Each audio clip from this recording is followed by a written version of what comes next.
To the stage.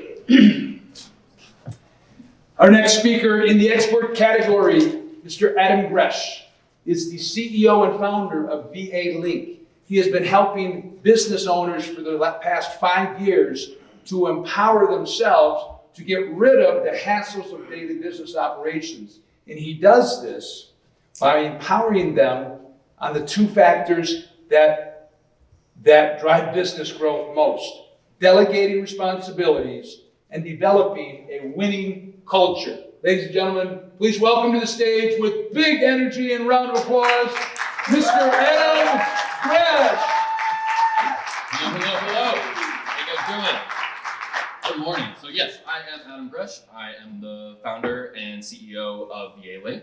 And yeah, what we do is we help companies to develop a winning company culture. Now, that's a term that I think Silicon Valley has kind of turned into a buzzword, right? But I think we know it when we see it. My first experience with company culture was with my first job, and it definitely left a lasting impression on me.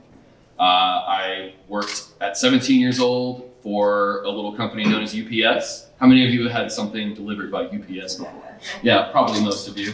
And I was just loading boxes in the back of a truck. We had to load 300 boxes an hour. It's pretty fast.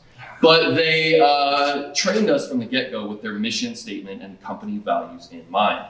One of the things we learned about was taking care of not just our external customers, but our internal customers, because UPS cares about their employees. One of the only places you can get a job that's part-time and will actually give you full-time benefits. So they really value their employees and their culture, and they wanted to train us to value our fellow workers. So taking care in our day-to-day operations, making sure that we are being mindful of the other people with us that we're working with.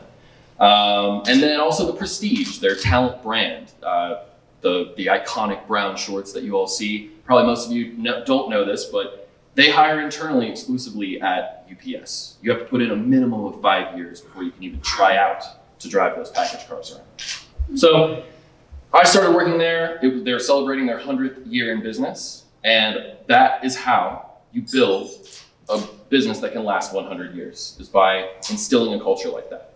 So there's 5 elements that I have identified that kind of help to instill a good company culture. The first is your mission statement, okay? It can't be empty platitudes. It has to be something that's real. There's a company that probably most of you have heard of called Enron. In their lobby, they had in marble carved their mission statement. It had the word integrity in there. Not exactly the beacon of integrity, Enron. So make sure it's something that you can actually follow, something that's a guiding light for your business.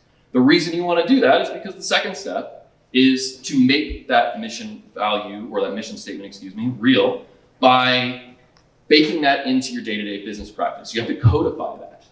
So what that means is the training you give, just like I received at UPS, you have to bake that into your business culture of making sure that your employees are treating your internal customers and your external customers with the values in mind for your business. Another good example of this is Ritz-Carlton. How many of you have stayed at the Ritz-Carlton before?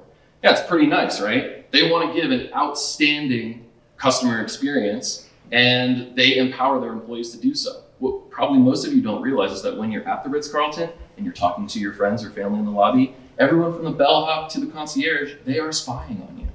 They are listening to the things that you say because they want to anticipate your needs. That is what's baked into their company culture. The third thing is making sure that your employees or staff recognize the big picture in your company, okay? In practice, this looks like transparency. Another great example, Netflix. Their C-suite and their stockholders, when they have big meetings at their headquarters, all the salary employees in the building are welcome to join and attend that meeting. And all of the information that we usually hold close to the vest as CEOs is made privy to them. They know about what the goals are for the top people in their company quarter by quarter, so that they can ask themselves, hey, is what I'm doing today something that's going to help drive us forward? Is that going to help us reach our Q3 goal? If not, probably need to work on something else. The fourth thing is identifying your talent brand, okay? That's not your external brand. that's not the brand that you use for your marketing. That's the brand or the culture fit or identity of the people that work with you day to day. This is the prestige that you have in your organization. Another good example would be Apple. They are a solutions-oriented business. Makes sense that they would call their employees geniuses, right? UPS is the same way. Those brown shorts, you have to earn them. The fifth and final thing is to make sure that you constantly recognize your employees for upholding your culture. It doesn't mean anything to just give someone an Employee of the Month award.